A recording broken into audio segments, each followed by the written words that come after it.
শাকটা হেভি খেলাম, দাও তো।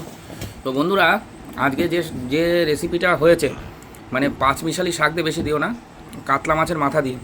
তো শাকটা খেলাম, অমায়িক লাগলো, অমায়িক।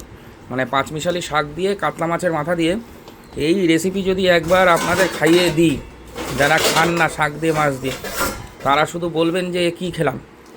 ঠিক আছে, একদম দারুণ। পাঁচমিশালি শাক তো আরও টেস্টটা বেশি হয়েছে। ঠিক আছে,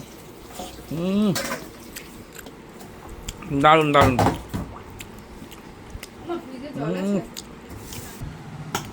ভাত ভালো। কার?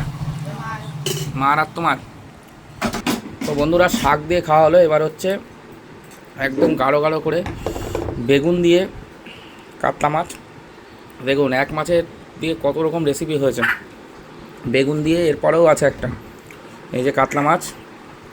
ঠিক আছে, কাতলা মাছটা খেয়ে দেখি, একদম দেশি কাতলা।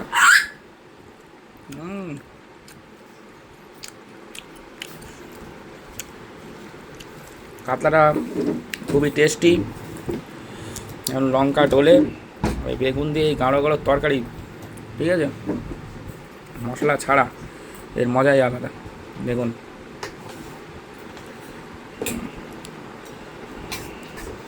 তো বন্ধুরা এবার চলে আসলো একদম সজনের ডাঁটা দিয়ে, মাছের ডিম দিয়ে, আর মাছ দিয়ে, কাতলা মাছ দিয়ে, সজনের ডাঁটা দিয়ে, আলু দিয়ে। ও এক দারুণ রেসিপি। এই গরমে সজনের ডাঁটা বেশি বেশি খেতে হবে।